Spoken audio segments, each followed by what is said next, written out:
what can I say? Against the background of the reality as I see it, and I do not wish to impose my view of the reality on others, but there are things happen which are quite encouraging. First of all, into this hall, when I'm here, brings me in good spirits. I mean, it certainly heightens up my spirits. And secondly, what I would like to say is that the successes of the dear ones, of those with whom we are friends, also encourage us. And Elena Panfilova is one of these successful stories of success. It's not just about her being very intelligent, well-educated, but it is also the fact that she is deservedly recognized both on the national and international level. The West today is wary of Russia, and I know that from many personal sources. And the fact that she has been elected into this international body is not only a recognition of her professional merit, but also her a tribute to her personality. Elena is dealing with this very delicate issue of corruption, and she is a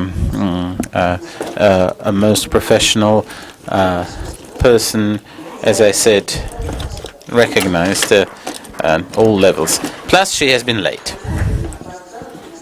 She's late to visit the foreign agents here in this hall. Good afternoon. Thank you very much. Good afternoon, my school, Elena, and my colleagues, and I'm very sorry for keeping you waiting. But the Moscow roads have inhibited my progress to the extent that I started to doubt that I would come here at all. But I have to thank the very valiant driver who got me here in spite of everything. It is my great pleasure to be here in this hall today. And before I say a couple of words about my work, the fact that this school is being entered into a registry, the name of which I am not willing to pronounce because its very existence is unacceptable to me. The attempt to enter the school into this registry tells me that you're very valid, and we have seen many different attempts of pressure, but I think that apart from struggling for the school, which is quite a normal reaction on the part of every person, but we shall continue to stand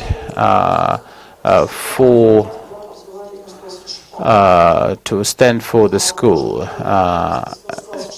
and we shall continue to battle for removing this very collocation or this very term from the acting Russian legislation. I think that the legal norms which stipulate for the civic institutions such a term is unacceptable. I think this must be ruled out from the Russian legal practice, and this is how I think this task must be set, which indeed has to deal with the topic of my presentation, because a considerable number of organizations which deal with civic anti-corruption control have also been called entered into this list. And my own organization, which is a part of the Transparency International, was spent the year 2013 in the courts, the courts of law. I'm very glad to see my colleagues here. I can see there are people from my center, from the Anti-Corruption Center, and I'm very, very glad that this school has given rise to several offices of Transparency International in Russia. And civic education, as well as anti-corruption activities, are tied together. We are still in the court because we have had a discussion with the prosecutor's office, right in the hall of the court. The judge was lenient, and she allowed for a discussion. We were asking questions.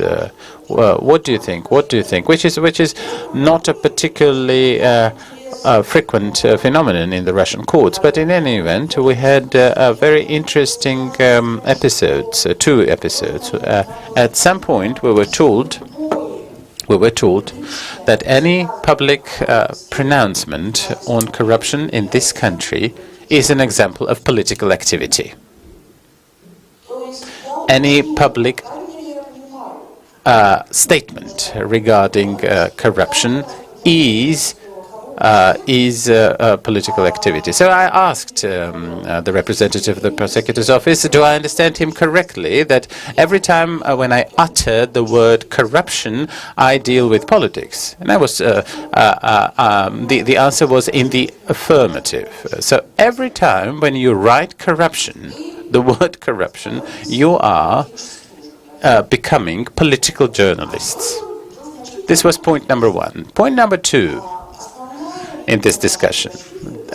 Our main line of defense was that political activity, according to this strange law, is an activity which is directed at changing the state policies. And then we arrive at a somewhat humorous assumption. If the work aimed at fighting the corruption or struggling the corruption may lead to changing the state policies, this means that the state policy is... So this is what the prosecutor's office said. Well, I said, may I clarify this? Is this exactly what you mean? Then for some reason, it started to drift away. The men became evasive, and this cloud of this very strange formula went to the Constitutional Court all the way up, when civic anti-corruption activity may be equaled to the policies aimed at changing the state policies. So the Constitutional Court decided to reconsider this issue, so we are reconsidering this issue in the court. But indeed, what is to be considered or reconsidered? By the way, none of which has been a fruit of our own making. These things have been a part of this law. My center has existed since 1999. It is a Russian non-profit organization created on the 19th of December of 1999, and we shall be 15 years in a week.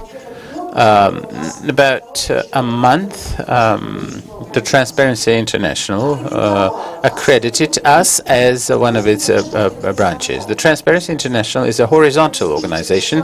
If you ever hear the words that the headquarters of Transparency International are the United States, you may laugh into the face of that person.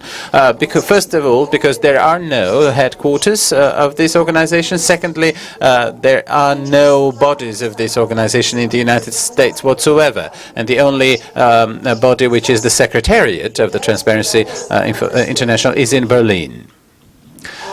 This secretariat is a coordinating body. Now you can imagine that transparency of Zimbabwe, of Norway, of Vanuatu, of Russia and the Czech Republic, and each country has its very unique story. So we get together once a year, trying to impart to each other our very different stories and trying to tell each other about our experience. Transparency in Bangladesh has 27,000 members who are paying organization fees. That's quite a number of members. And Transparency Belgium has 8 members. So it is all very different, countries are different, peoples are different. But these very, very heroic people elected me vice president of this organization. So what do president and vice president do? They manage this coordinating body in the interim between the annual assemblies. José Rugaz is the Peruvian prosecutor who in 1999, in 2000, he was 41 at that age in Peru. You remember the Fujimori regime, corrupt regime, and all enemies of the regime are either in jail or banished. There is only one cable TV channel, which is the only opposition or semi-oppositionary TV channel. The internet is not there yet. And one 41-year-old prosecutor who, having seen a film on this cable TV where Vladimir Montesinos is bribing an MP, starts a litigation against Mr. Montesinos and then Mr. Fujimori, and he has been supported. He was supported by a judge, by a couple of colleagues. However, they're under pressure when the people rally to the street. So, as a result, this gentleman, with just several colleagues, and those people who started to the street lead to a situation when the president, prime minister, defense minister, the head of the Supreme Court, all as well as 126 other higher officials in Peru end up in jail. And Mr. Fujimori immediately retired and tried to feign being a Japanese farmer. Well, however, Japan said that it had quite enough farmers and did not need Mr. Fujimori as another farmer, and so he ended up in prison. So about $50 million were returned into the state treasury of Peru. One lawyer, one jurist, one opposition channel.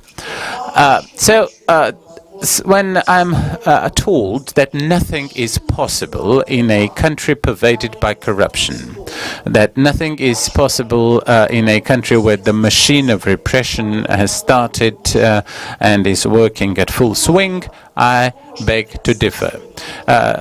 It is very difficult. The countries are different. There are different formats, different stories, but there is a living example. And I know this person. He wrote a book about this Peruvian story, and we hope to translate it into Russia. It starts with a phrase, "I had a telephone ring. Somebody rang me up. Switch on the TV.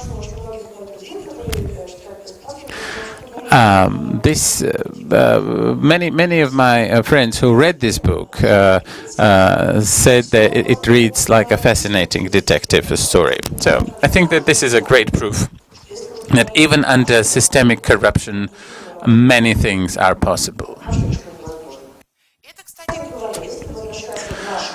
So while we get back to our reality, one of the main problems which I see in my work is how to bring the knowledge, the awareness about corruption and anti-corruption activities to the wide public, to the citizens who have the right and need to know about this. However, we are confronted with two problems.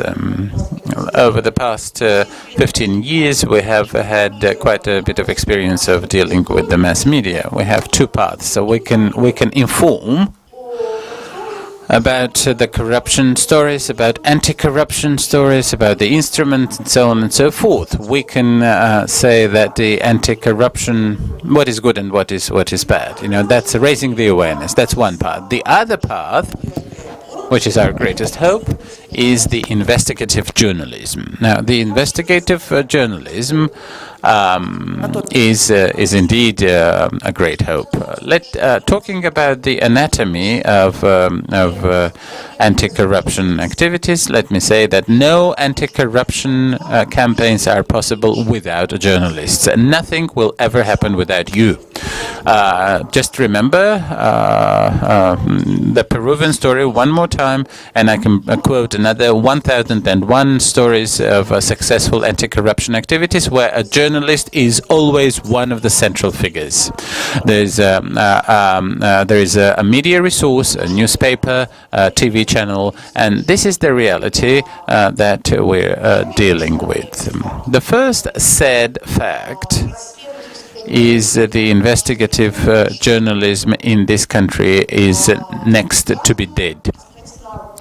It is important to try and analyze this phrase. When I say dead, means also a physical dimension. Unfortunately, many investigative journalists died. Yuri Shekochyhin, Anna Politkovskaya are just two very conspicuous names among those who have been killed after having published anti-corruption materials either on the major or minor scale.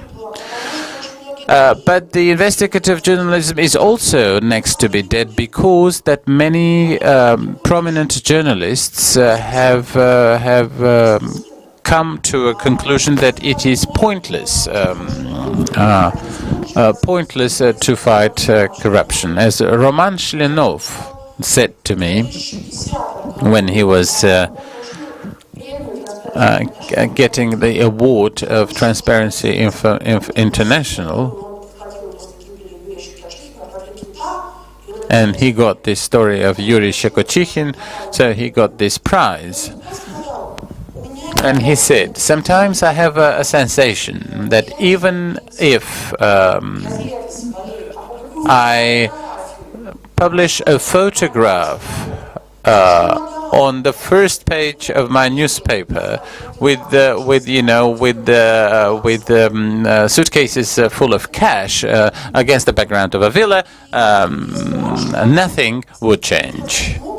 And if in the earlier times a journalist article or investigation could give a start to litigation or to the judicial proceedings, this no longer seems to be the case. Such an article could be shown to the friends, colleagues will pat you on the shoulder, but there will be no direct consequence and no investigation.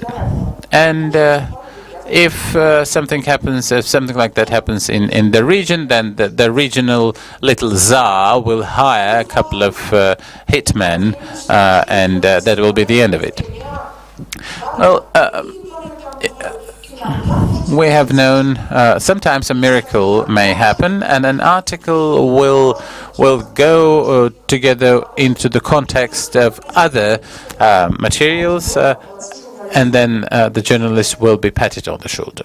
And then but when I said that the investigative journalism is next to be dead, it does not mean that it is dead. There are some journalist investigations, and there are people who are professional. There are people who are very knowledgeable, and they can have great work. Let us remember the two-page huge investigation article by Roman Anin on Mr. Magnitsky's case. It's a beautiful piece of journalism, and it has been published on the web. Many journalists are now calling themselves bloggers, and we read many of these articles, so we know that the journalist is called by a nickname, I'll say Mamba 3, and we read great pieces of investigative journalism, because many of the regional stories are about corruption. There are journalists who continue to write and stack these materials in their desks. So if we find the great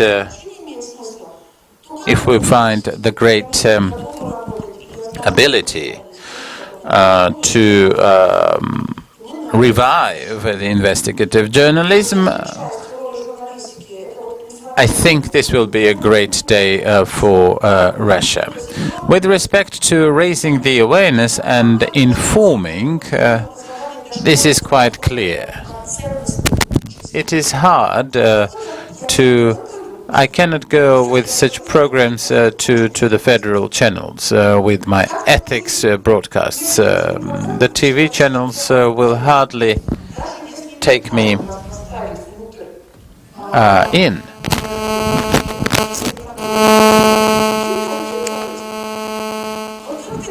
So indeed, this will not be quite proper. We have some cooperation from the TV channel Rain, Dozht, and I can see some of our colleagues. This TV channel helps us a lot. But I would certainly wish to see more information venues. December the 9th was an international day of the struggle against corruption. This date has been selected because of the signing in the Spanish city of Merida of the UN Anti-Corruption Convention. But what I would like to draw your attention to is the importance of taking this information to schools. We have had some such classes in Barnaul, in St. Petersburg, elsewhere. It is possible to talk to the teenagers about this, although one has to understand that there have to be many people involved in this campaign to try and take this information to the students of the high schools. And here it is very important to have the media coverage of the schools to be able to expand this coverage. Yes, we're trying to.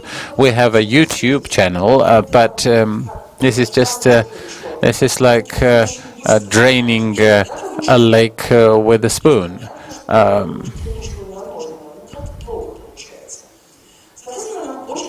So we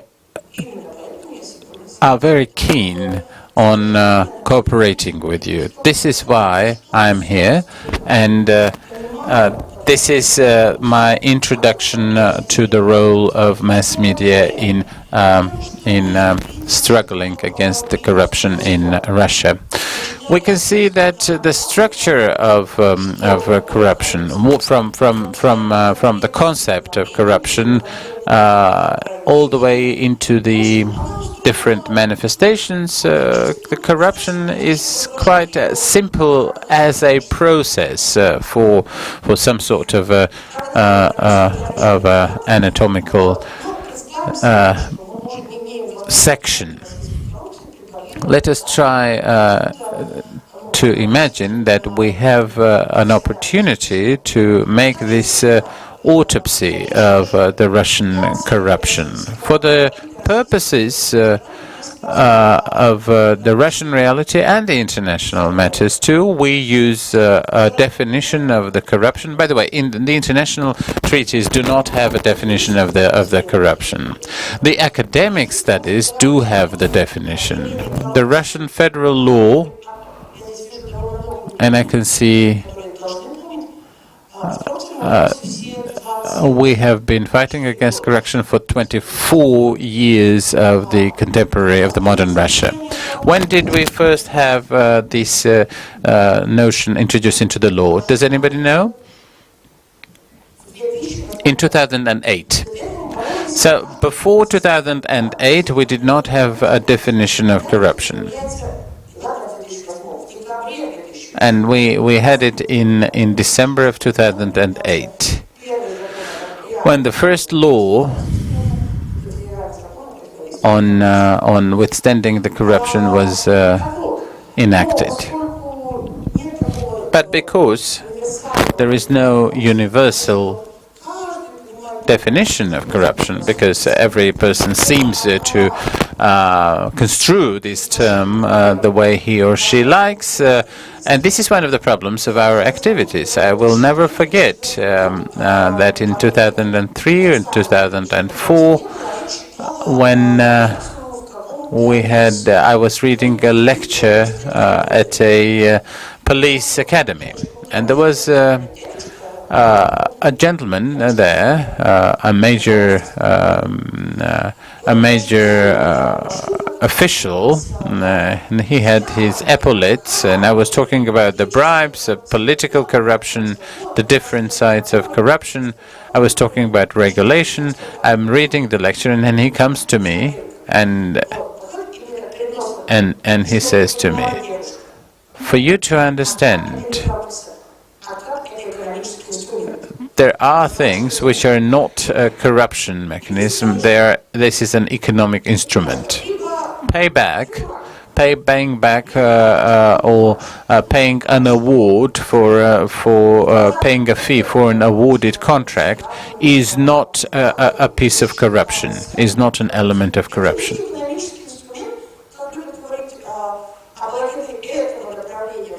And this is quite interesting. This is some believe that this is a lubricant of the economic development. There are some people in this country, who still believe that paying a fee for awarding a contract is not a corruption. Well, they can hold any opinion they wish, but as long as they do not meddle with the law. But the most important thing is that they should not be telling us that pieces of corruption or instances of corruption are economic instruments.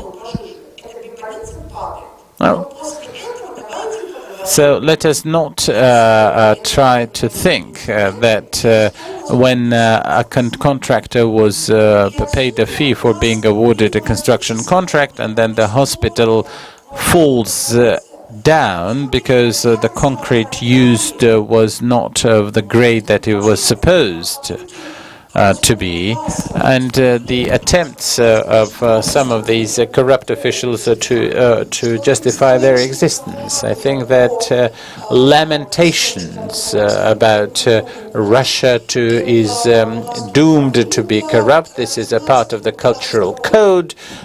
Such lamentations and trenodies are indeed of no value. The allusions to the writings of Karamzin are of of very little value, as well as the references to Tsar Ivan Vasilievich. Ivan the Terrible, Ivan Grozny is to blame for the corruption in Russia today. How very fine. And indeed, an attempt to construe corruption as a part of Russia's cultural code is not something that I can, under any circumstances, justify. Eventually, such talks about corruption being a part of the cultural code of Russia is of very little significance. People claim that it is somewhere in our mentality, and what follows is another myth, from where it follows that corruption, it's some kind of intangible phenomenon.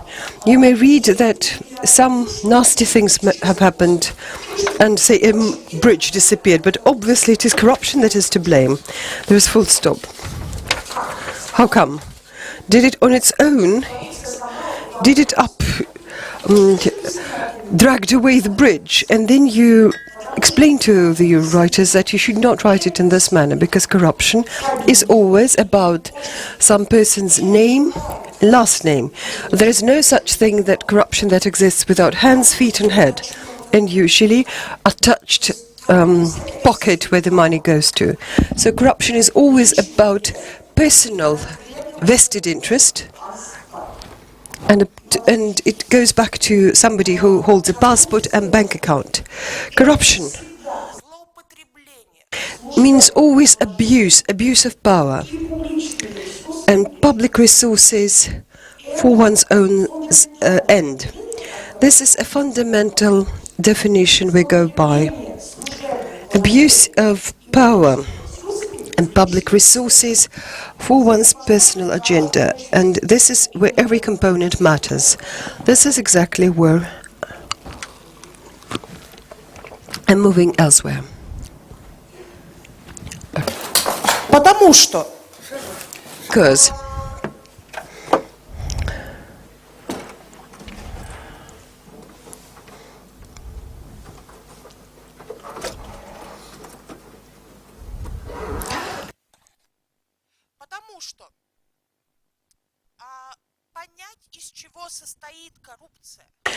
Because in order to understand what corruption is made up of, well, this is somebody's first and last name.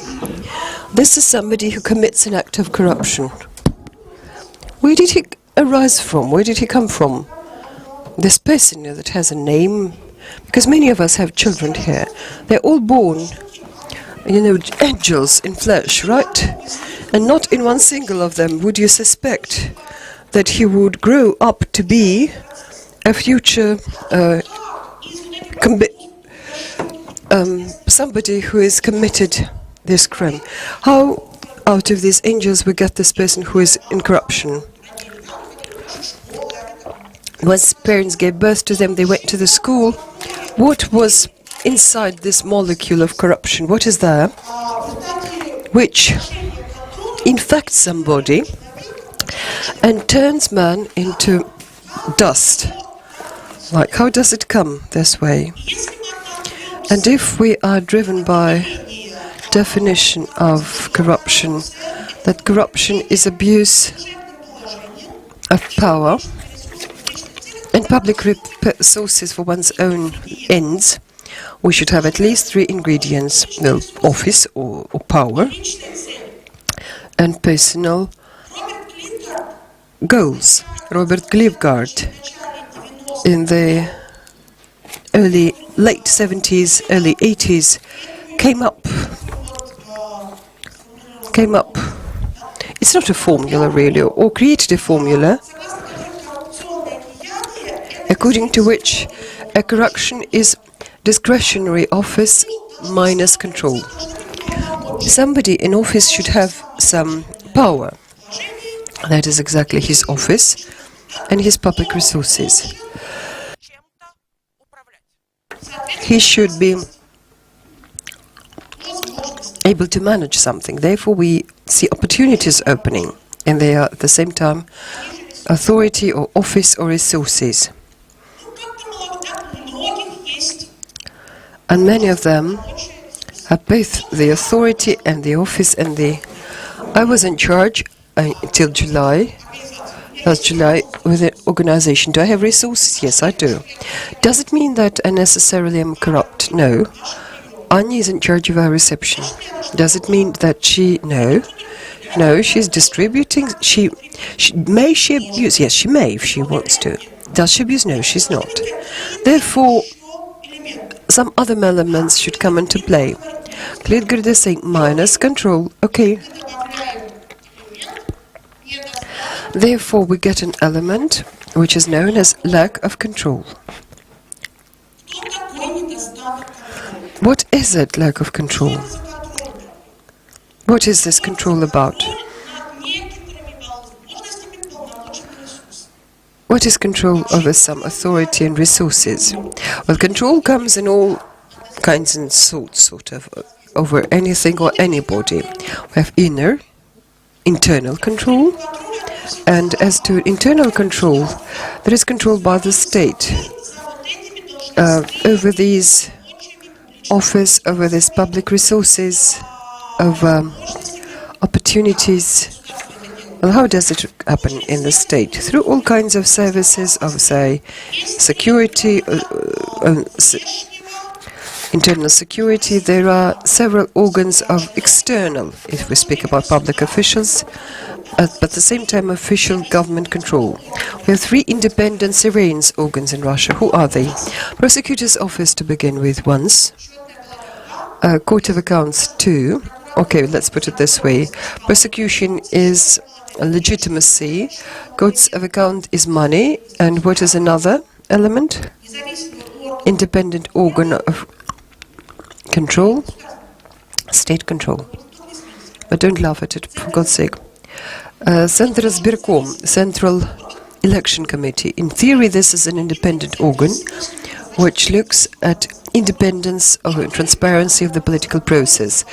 Our prosecutor's office looks about compliance to law, money about courts of account, and the political process is supervised by the Central Sberkom. Okay, they all come in as internal control, where the state supervises. External control, what is it or who is it? They are mass media, they are NGOs or public organizations, and each person as a citizen.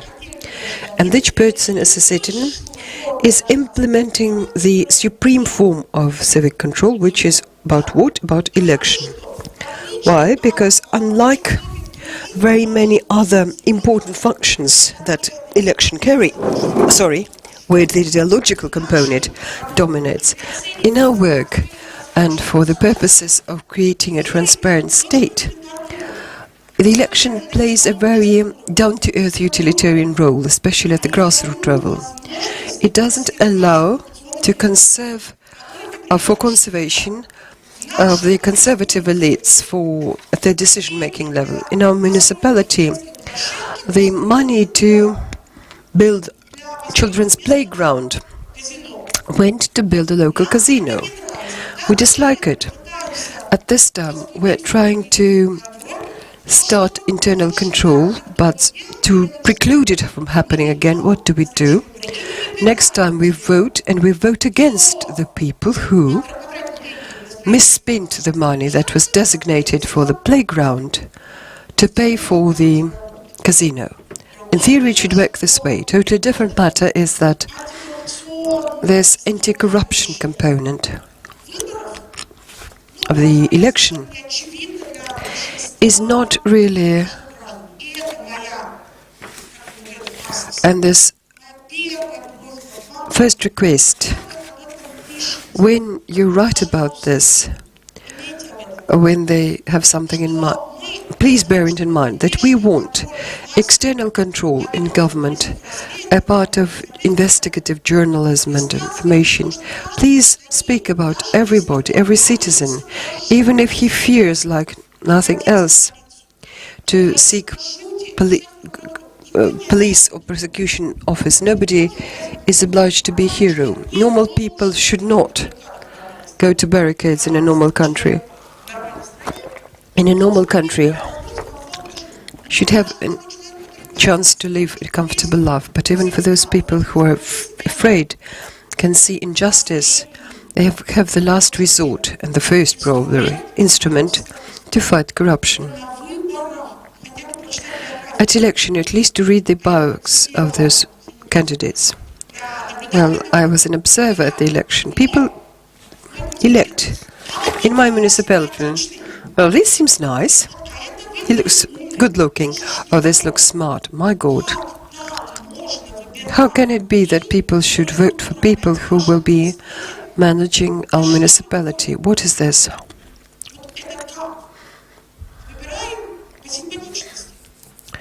And or say this picture showed the person's good looks or say intelligence. That happens. But this is certainly a very important demand, that anti-corruption education among people, not just to give them the hotline, but also to write about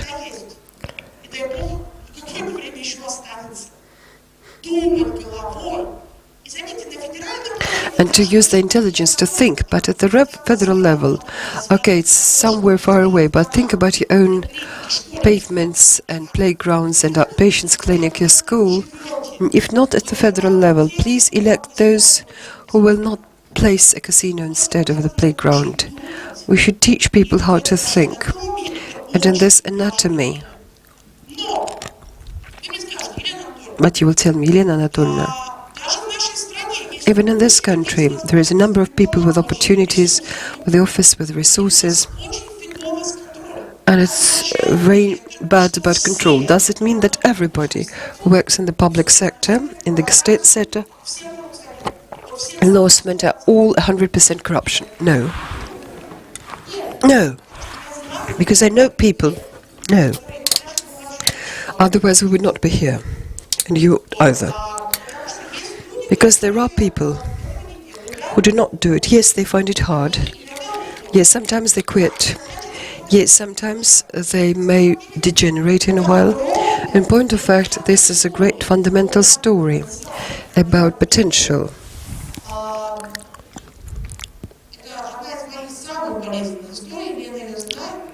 One of my most painful stories, Lena knows it, and I give it out to my audiences on a regular basis, about personnel potential, because you want to move forward. The story happened in 2005, when on an example of very honest contract, we won the tender to carry a pilot code of ethics for Ministry of the Interior. And like any R&D, it meant trying it out in the field. And we were given access to, when they studied, the School of the Would-Be Policemen. University, the graduate course, for 6 weeks. Ethics of the law enforcement. This went other way. They solved problems. 32 kids with starry eyes, well-dressed, polite and friendly. And you think, wow, we've got future. As they finish the 6-week course, they write the final test. I collect the papers, put them in a pile, and I don't see all the answers are all correct. If this, if that.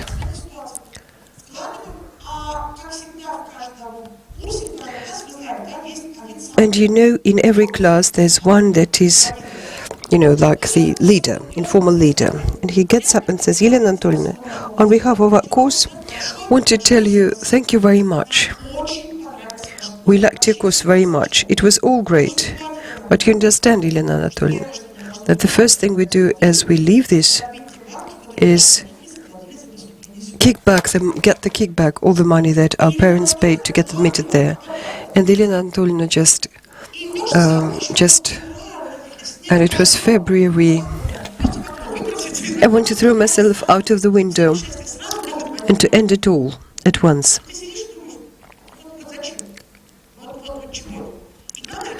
And he didn't actually lie out to me. They have paid for admission and they will have to get it back. And what is most important, they're great. These pink-cheeked, starry-eyed, and you sit down at a desk and it's getting dusk, and then a knock at the door. The door opens and 3 students looking back get into the room. They sit down and say, where else could we read, because we like this story about bonuses for immaculate service. You said about the British experience. I said, what is going on? They said, look, we, the 3 of us, really, we got admitted to serve. Why didn't you ask during the course? They say, it's not fashionable. It's not fashionable to get interested in the real way. With this ethical service, our guys would not understand us. This is where I died for the second time. This is what they call peer pressure. It's fashionable to be like others, and those 3 are good news, are those 10% that would save the world. 3 out of 32, my 10% reached me. This is good news. Bad news is that they could not voice out that they really are interested about some detail. In the presence of their peers with whom they would begin their service. But the story is about what? These 10% exist. 10% exist. And what was missing in those boys? And that an element should appear. What else should be there with the person who is corrupt? What does he want? It is greed. Banal, plain. And this is where everybody says, oh yeah, let's talk about eternal values. Let us. Maybe our mistakes, that we were not very serious as we spoke about these eternal values for the last 20 years. Yes, greed exists. Yes, greed and avidity. Yes, people can sell the national interests of the country as they are avid for material things. The point of corruption is about getting illegal enrichment. And there's no other reason. Everywhere at the end of Corruption Act, there is material benefit. Nobody goes for corruption for the sake of hobby. Well, I get bribes, and then I throw them out of the window, or hand them out to people. No. They all do it for the sake of getting something. It doesn't matter if it's 100 rubles or half of the national budget. It doesn't really matter. Just for a tiny piece of profit, like an appointment, they say, we have intangible corruption. Well, as you know, Posner spoke to me about blood. That was nepotism. Yes, it is corruption. And now nepotism, favoritism. It's not really this. It's not really this. It's not really this. This is where the interpreter begs to differ. It's not really this. Russian is very rich in corruption-prone terms, sort of, because nepotism and favoritism and parochialism and nepotism are adequate translations, as well as the English terms bribe, comfort bribe, and survival subsistence bribe, whereas we call it with our Russian words. Comfort bribe is mzdemstvo. It's something like you pay off, like some custom, like local rules. Whereas lichoimstvo is when somebody pays you to survive. It's something wrong when they put it more to force you to pay beyond your will. They take it away, like they raid you to pay. So Russian is rich in these terms. So all kinds of products of appointment of somebody's son who is 23, who is vice president of a major company. This is very much material. This is not material very much. It is tangible. Because the son will get what? He will get paid salary and bonuses and quite material equivalent to nepotism and favoritism and whatever word you use. Therefore, otherwise they would not be doing it. There's always something material interest here. And when we went there, what did we begin with? This is a molecule about corruption. It arises at the crossroads of where did they cross? Somewhere here. Of these three elements. Three elements met in this point, but they are unstable and they're in statics. It differs in various countries, in various societies and cities and towns. Different times in different countries, something sort of implodes, something explodes. And face what happens in the recent years, what has been happening in the recent years. And this has very much an anatomic consequences. Capacity and of the people in office in Russia, were they rising or were they falling? Well, this balloon is growing.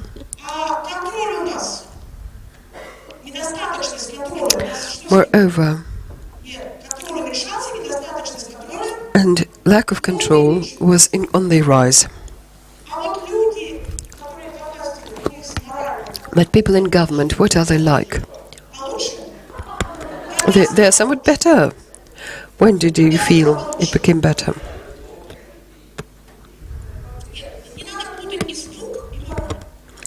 Don't mix up morality and fright. Harder sanctions do not lead to higher morale. They lead to just temporary fear. Okay, they remain the same. Let them remain the same. Okay, let them be. At least something positive. But this gives an increment. And therefore, what follows is what first needs to be done. Well, first of all, an administrative reform, like shrinking office, to make sure that they should not require 20 papers per each step you need to take. Well, it seems I quoted the President inadvertently. It's really too much, too much pressure on business. The office, like power is rising, administrative reform was underway that required a decrease in control. And all those idea ministries and agencies and services, it was all about it. We'll remove, somehow they all began to control it all. But the resources were rising. In our public sector, we saw resources growing, in part, beyond any contribution by them. This windfall of oil and gas resources in the 2000s, it just dawned on them. And the resources for all this grew considerably. Therefore, it's necessary for somebody else to manage these resources publicly, or to create it this way that their input, their contribution, 100% control through, be it open budget or other control mechanisms over procurement, should be less. And this leads us to what? To the need of the second most important anti-corruption instrument, which is control. Both internal, to make prosecutor's office back to senses, these independent surveillance organs, they should be away from the executive government. It's good that you answer your adult people, your professionals, but my students keep telling me that prosecutor's office is part of the Ministry of Interior, because there's no way you could separate them. Somewhere within the law enforcement machine. And the Court of Accounts, they think it's a group of Ministry of Finance, Treasury and Court of Accounts. They're together about administering finance, but they're independent. Actually, they're supposed looming over the Ministry of Finance, over the Treasury, the Court of Accounts, and make some noise if something is wrong. What about Центр избирком? I don't know which words to use. Don't let's. Вот, хотя с другой стороны, тоже изучаю.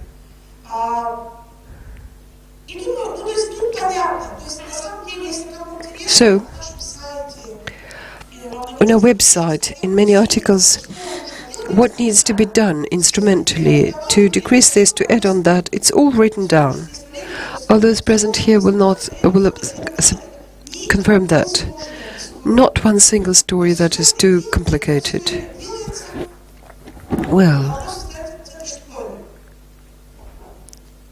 it all remains about this. This is where we are stuck.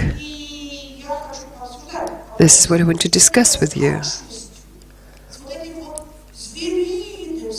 What do we do about this greed, this beastly aspiration to grab it all, to put it into one's pockets, in any, even the minor clerk, who would get into whatever opposition, into decision-making? This is what I wanted to speak to you about as a discussion.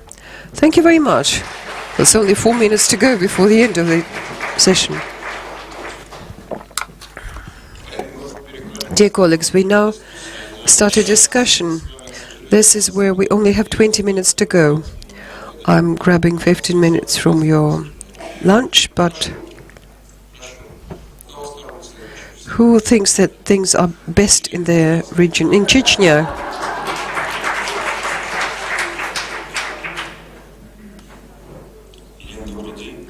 Elena, good day. Gapur Gosulaev, blogger and journalist from Chechen Republic. Strange as it may seem, it's not about my republic that I want to speak. Sad statistics.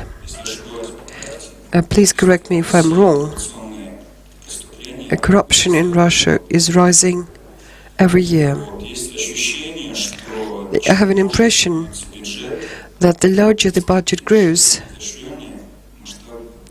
the greater and the more sophisticated becomes the scope of abuse. But I'm sad about things other than that.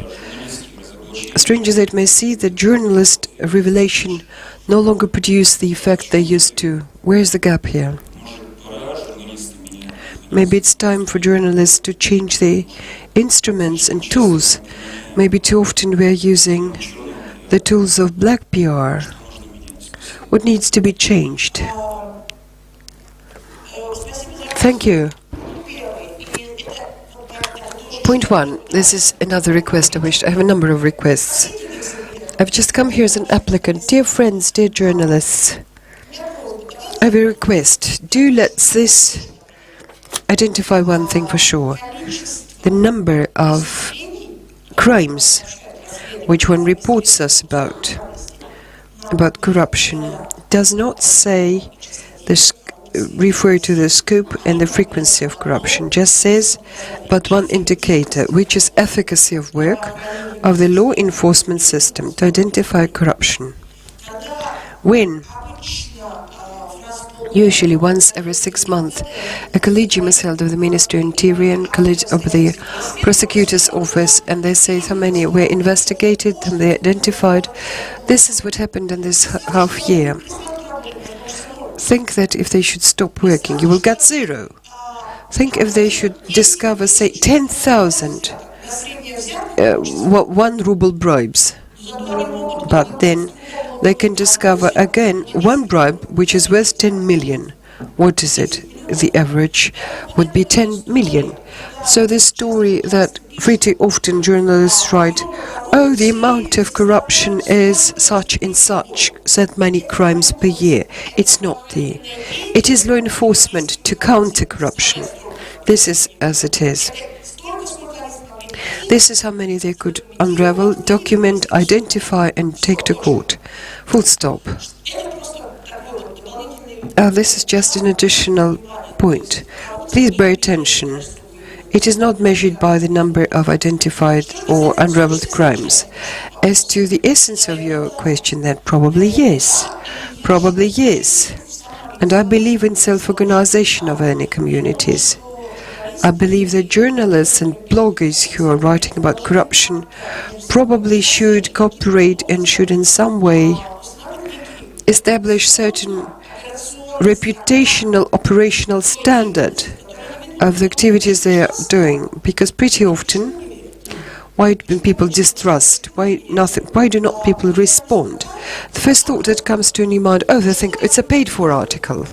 Why do people think this way? Oh, yes, because we've known about many paid-for articles that have been published and are still being published. Operational and reputational standard is not something that I hold in my hands. I cannot appeal to you and say, this is your reputational operational standard. It's your standard. You evolve with your everyday activity. Skills and knowledge, I fully agree with you. Yes, we should change. But this should happen within the community. Whether the community is mature enough to do it, I have very strong doubts. Thank you. Yekaterinburg. Thank you very much, colleagues.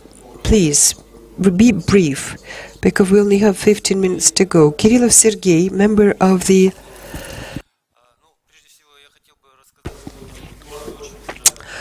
Public Chamber of Sverdlovsk region. First of all, I suggest that we should all return $10 billion into the treasury. 700,000 convicts. From each they get over $1,000 per year.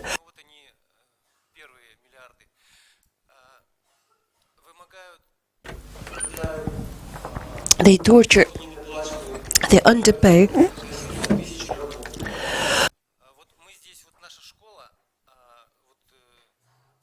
We have 700,000 slaves. We can try to prove in court. We can make it sound so proud. And foreign agents return several $1 billion into the treasury. Ekaterinburg, thank you. We don't have it in Ekaterinburg. We opened up the first, and it was very difficult. A lot of fighting went on before we got to open it, and so very small, so non-commercial, with limited financial resources. We opened up the first in Barnaul. It was called Western Siberian non-NGO, non-governmental, non-commercial, and everyone who's interested in this anti-corruption activities, we have an office in Barnaul. So I am actually for. So let be a lot of organizations. I don't mind, but there are some organizations who are trying to do it. And Olga Romanova is there. Then Gulag No is another one that attempting to do that.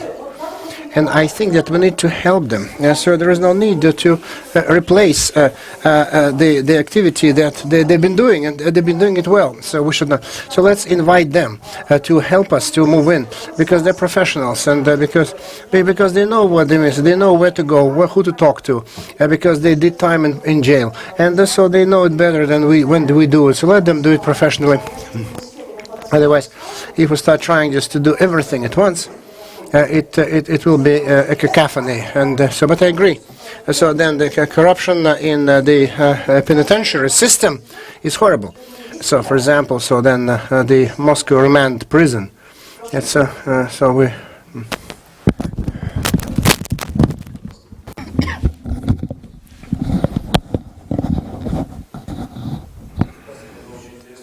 I thank you for the wonderful presentation.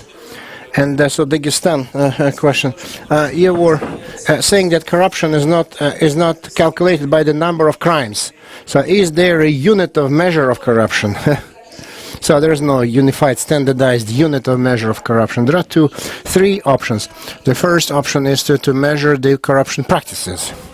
It is when you do the social polling as the Minister of Economic Development in 2010, 2011, so you're asking questions and businessmen, so how often for what you have to pay. All this is summed up, put together, and so this is the incidence and corrupt practices calculation. Then you can do it by industries, by sectors. So for example, we did this research about 3 years ago. So how the corrupt component in 1 liter of milk, for example, so how much, and so we wrote about that. And this is a very sociological base, and so they won some academic awards, and a very wonderful study. So we started asking everyone from the cow to the supermarket. So we did an in-depth interviews, focus groups. So how many more additional payments, transportation, manufacture, processing, storage, delivery, marketing. So what, and then eventually the supermarket, retail. So very useful for the media. It was very telling, and so I'm not participating in corruption, but instead of people who say they do not take bribes.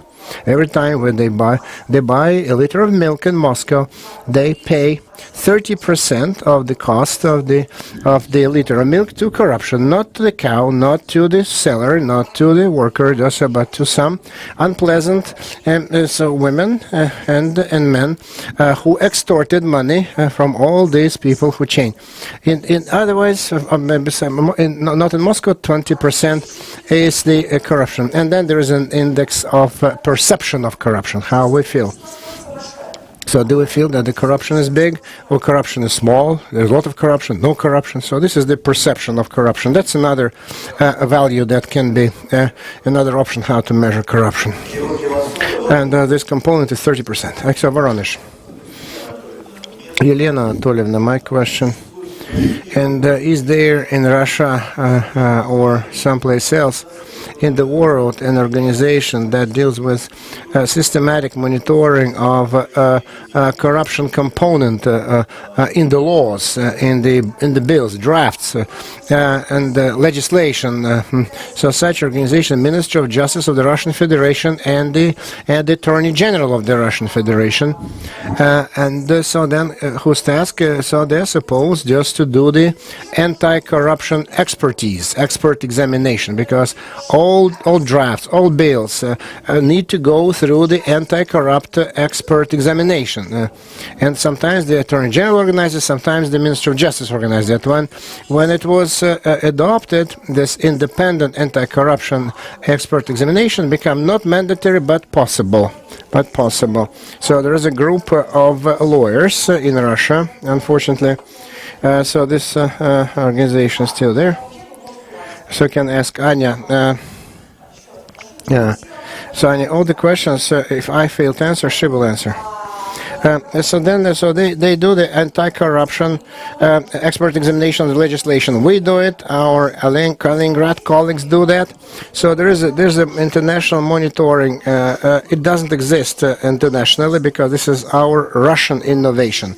So any law, any bill needs to be checked for corruption, and because people cannot even think that a bill that in the draft of the law you can embed certain corruption component there. So no one just can even imagine that such thing is possible when you're just only developing a new law. Okay, in Ingushetia, that's why it's only in Russia. Good. So then Republic of Ingushetia. So from the viewpoint of this institutional theory, in order to change behavior, from the viewpoint of corruption factors, you need to how do you encourage or so you mean the whip or the carrot? What do you do? So both, right? So you need to, in order to fight corruption. So we're saying that we increase, for example, the jail term for corruption, right? At the same time, we increase the salaries of bureaucrats, right, of civil servants. Can you give us some good examples from international practices how this whip and carrot system works, and how it changed the behavior of civil? So this carrot and stick system was based the corruption system, the police system in the United States. So the police system in the United States at the beginning of the 20th century, it was a catastrophe. Everyone was venal. Everyone. So remember, so Godfather. So then you could buy any police. So buy in batches or just in single policemen. So it was horrible. And then before World War II, they started it, and then they built the system of stick and carrot. Let me refer you to the famous example, which so from there's a famous movie. So it's the system is that So the entire system of encouragement of good service so is related to immaculate service. So what you get, so because and the harshness of punishment is related to the immaculate service that you need to provide to the state and the citizens. So there is a good movie about that. It's called The Deadly Weapon or The Mortal Weapon. So then there is a black guy, policeman, and a white, Danny Clover, and another guy, and a white guy, and he says to his guy, so let's not do anything stupid, otherwise so my pension will be gone. So that's if you before you retire and so you take a bribe or you just do it, so your pension will dwindle. Yes, and your house in Florida is not working out. So that's why there is a point just to do your service honestly. And so during all your seniority, during all those years, and then you have enough compensation to get yourself a nice little house in Florida. So the system of punishment is quite harsh, but at the same time they stick the carrot. But the carrot is not one-time carrot. It's all over your service life. So then this carrot that you are going after during all the years of your service, and so there is corruption in police in the United States, certainly, but very little. But it's not systemic. It's not holistic. It's only individual, outbreaks of human greed, but only at this level. Okay, so now the floor is yours. Ingushetia, you were saying that you stressed that journalists who publish material, for example, so that accuses someone of corruption, large-scale corruption, so then is risking just to get a bullet in his head next day. And so, what is it logical to run that risk? So it's not for me to decide, it's for the journalist to decide. In my view, no need, because human life is much more important, is much more valuable. And if this publication, then you get yourself killed. So because I have been present to so many funerals, and I can't answer anything else. After 3 or 4, so burials of the journalists now understand that no revelation and no exposure can be justified if a person is murdered, and certainly but the society should have the mechanism of protection of the journalists who do the research, investigative journalism, because our task is not to say that because we need to give a possibility to the journalist to write, but knowing that the society, the state, will protect him, and it will not happen because he'll be protected. And if he knows that, then he will be more courageous and will be more encouraged. And then within this protection system that the state should offer, so then that every journalist takes his own, makes his own decision. And so the adrenaline is very important, and some people can go for it anyway, even if they're threatened with murder. Andrei Zaitsev, Bryansk. You were saying about the 3 components of corruption. And the third one is greed. And I have 3 little kids, and so my mother was telling me that you need just to educate your child when he is little. When he grows up, it's too late, because there's greed and cupidity is something that we need just to educate people, to talk to people, to tell them that greed is not an important guiding force in the world. So we need to educate kids. The efficiency, how to educate kids, how to talk that corruption is a bad thing, that greed is a bad thing. So how to, because the problem is that we have the system. Institutional changes. What are those systems? Systems are people. So we go back to square one. By the way, about kids, I can tell you that in order to educate children, you need to start with parents, and that's exactly what I'm doing. You need to educate parents, and that is why. So this idea that you need to convey this message to your kids in the format we can do, yes, we do that. But in our professional activities, we need to work with social, educational, political education to provide, to educate adults as well, and we need to do it just both in our